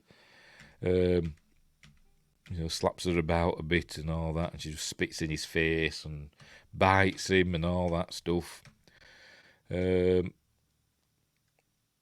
And Rollins comes in with his gun and tells him to get out, basically. Right, so they're gonna kill Ginger, and so Bridget tells Roland, says, you've got to stop him from doing that.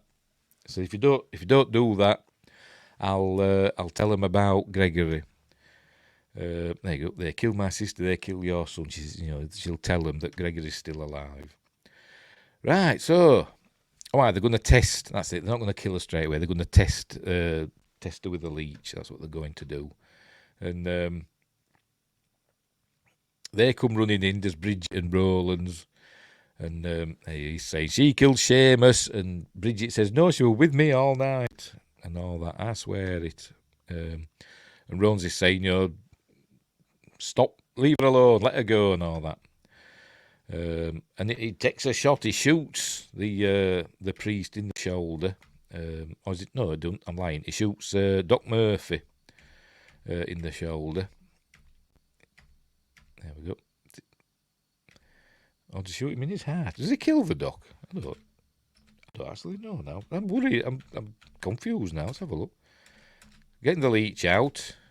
Yeah, shoot. I don't know. I thought he shot him there, but it actually looks like he shoots him there, doesn't it? I don't actually know. Is the doc dead now, or is he just wounded? You know what? I don't know.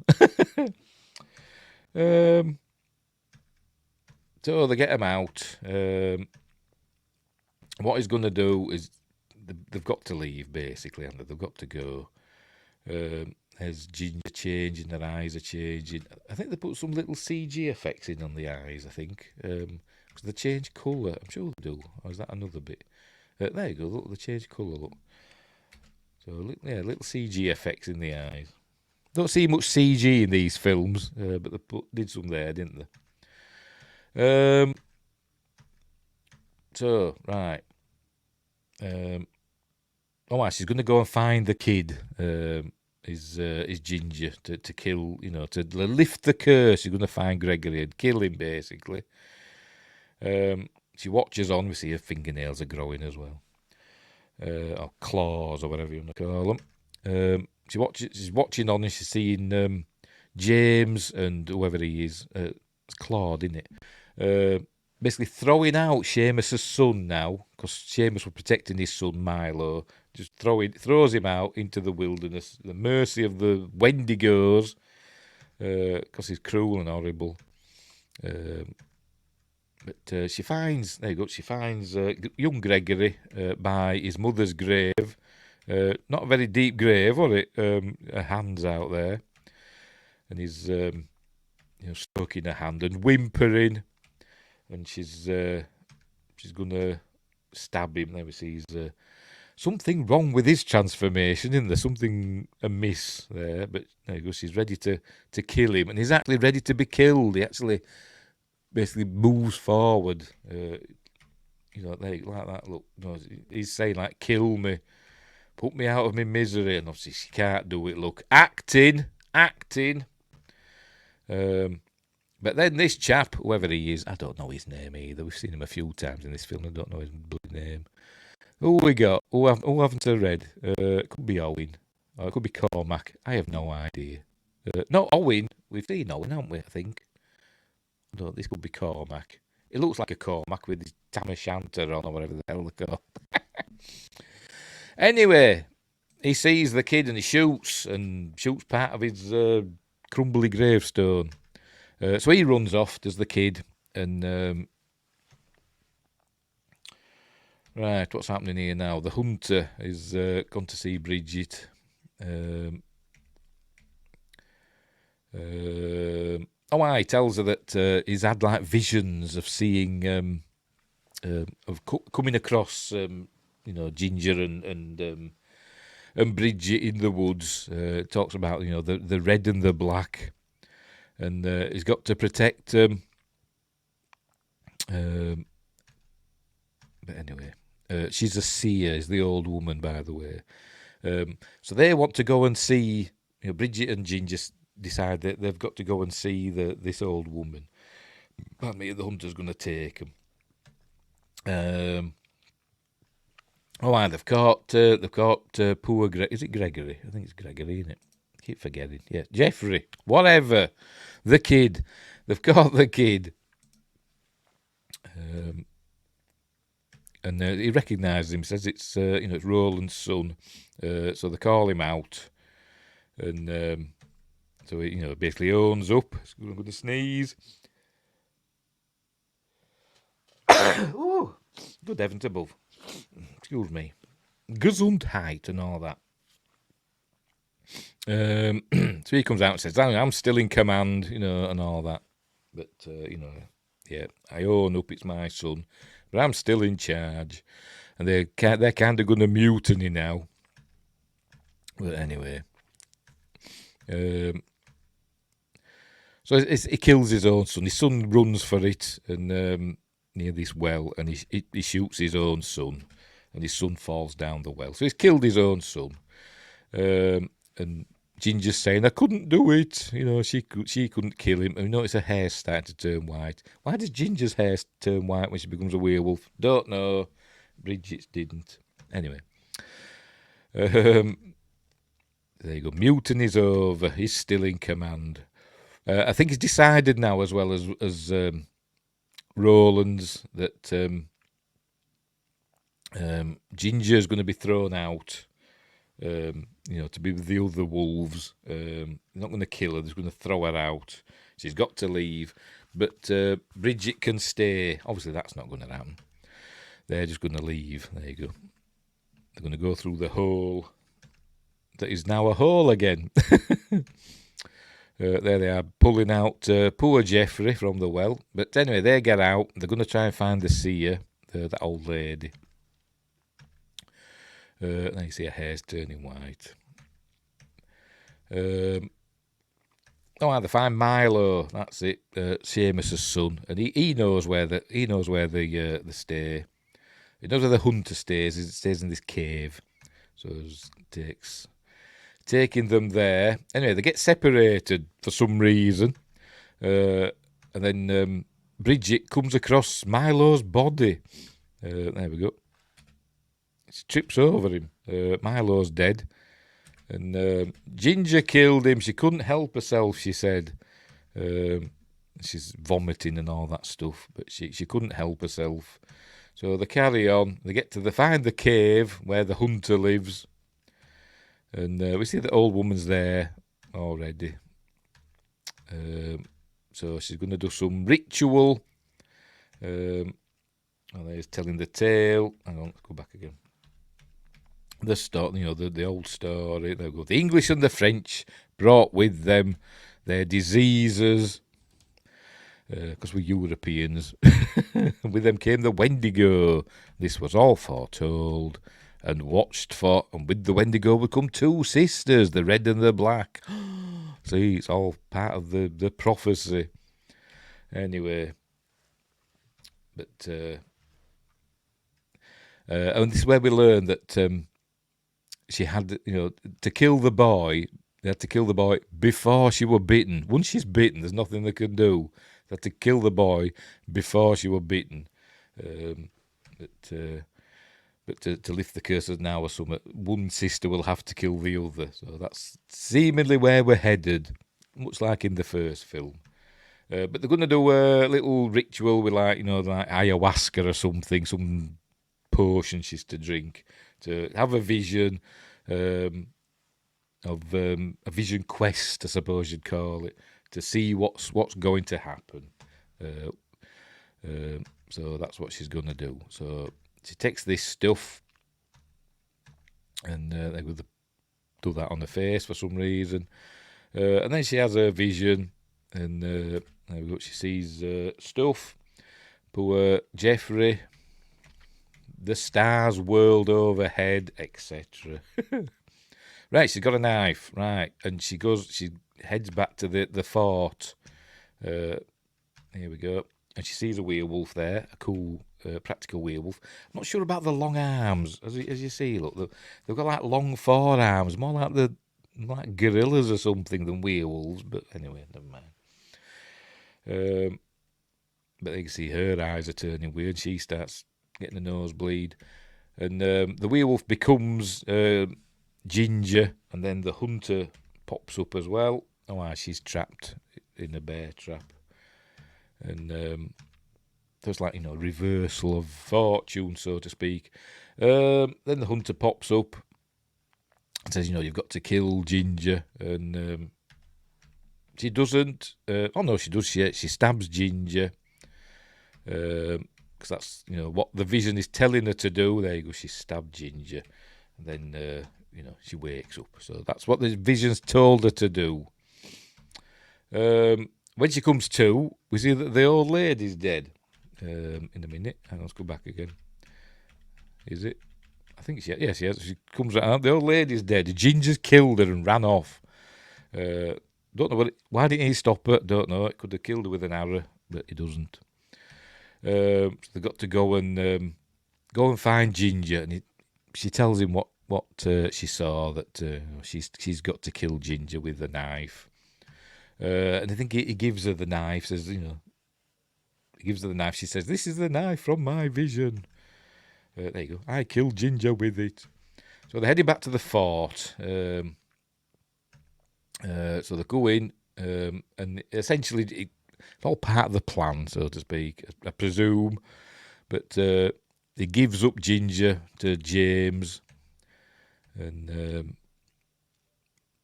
so the priest has got they've got Bridget tied up.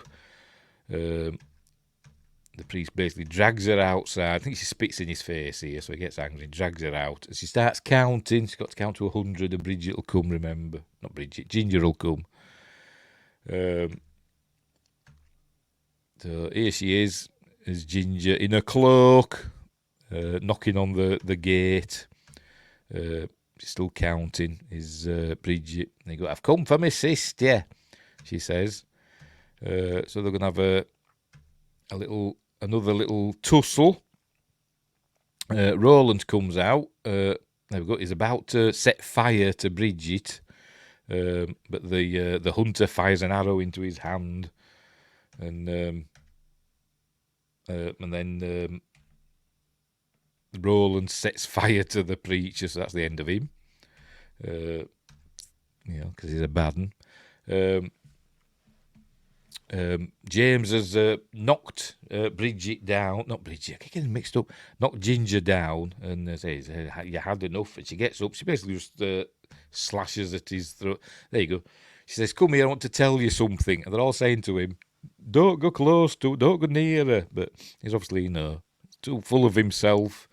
So he goes down to her and she starts as though she's whispering, and then she just slashes his throat.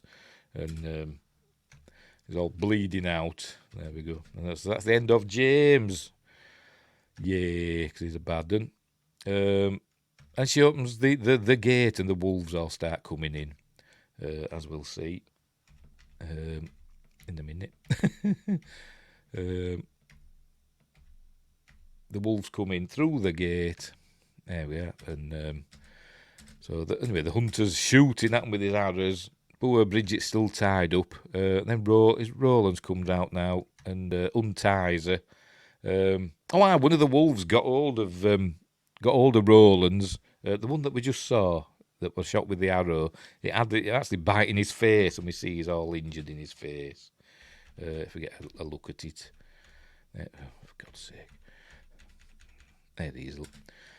So obviously he's going to turn into, because he's been bitten. But he unties Bridget and he heads into the house. And there you go, the hunter's still fighting the werewolves. And Bridget's waving a flame torch around. Pardon me. Roland takes a gun, takes his gun, and ends himself. There we go. Right, so. So here we are. Ginger's arrived, and the hunter says to Ginger, you know what you've got to do. I think he gives her the knife here. This is what he's doing here. So she takes the knife and she stabs the hunter instead. There's Ginger looking not ginger, but they go together forever, she says, and she stabs the hunter instead. And leaves with her sister. So out they go. And I presume Bridget becomes a werewolf as well. The fort burns down, and Ginger and they lock the door. They leave the fort to burn, and they head out into the woods. Oh, aye! And Bridget says, "I'm cold," and Ginger says, "I'm not." So I presume Ginger will turn Bridget, because that's how it ends. That's how it ends. In a minute. There you go. They're just there, and there you go. So the curse continues up to the present day. I don't really know how it works, but that's a good one as well. It's a good, a well-made period horror film with some, good practical effects. Some good bad guys. J.R. Bourne plays, a good baddie. He was a good guy in Stargate, so he could do both. And poor Brendan Fletcher came to a sticky end in both the sequels, well, both the follow-up films. But anyway, so there we go. So that's the end of Ginger Snaps Back, the beginning. I still don't understand. As I said, I think it's just another story in the Ginger Snaps universe. I don't think they are actually supposed to be the ancestors of the modern day Ginger and Bridget Fitzgerald. It wouldn't really make a whole amount of sense. But it's a film, who cares? Maybe they are. And maybe the fort would become, because it's Fort Bailey, so maybe it would become Bailey Downs at some point in the future. I have no idea. And that's why there's always werewolves roaming around in Bailey Downs. Is that why? And what I said at the end of the first film, I said I expected, I was joking, like their dad or something to come in and do like at the end of the Lost Boys with the granddad, to come in and said, "It's one thing I couldn't stomach about Bailey Downs, all the damn werewolves." But he done, which they should have done. Anyway, so there we go. So that's the end of the Ginger Snaps trilogy. And they're all good films. I enjoy them all. And I've got to be honest, I think that these two films, I think maybe actually might be better than the first one. More enjoyable. On a rewatch, because I hadn't seen them for a while. And I've rewatched them today. And I think they could actually be better than the original film, which itself is good, but I think these are better myself. I think they're more well made, particularly the third one. I think the third one, is lovely looking, and it's really well shot, and it's a nice location and all that, and it's a good, cool film. So there we go. So that's the end of that. So we'll leave it there. We will leave it there. So thanks for watching this special episode of Friday Night Appointment with Fear, special double feature with Ginger Snaps Unleashed and Ginger Snaps Back at the beginning. Two good, a good sequel and a good prequel. Well worth a watch. I'm sure they're on streaming services somewhere. I don't know. Tubi, Shudder, Amazon. I've no idea. I'm sure they're on there somewhere. Like I said, I've got all the DVDs. Or my son has lent me them. All the DVDs. I don't know if they're out on Blu-ray. I imagine they are. I imagine they're out on Blu-ray. But we've got DVDs because we're old-fashioned. Right, we'll leave it there. So, thanks for watching. Don't have nightmares. Wherever you are, look after each other. And until next time, I'll see thee.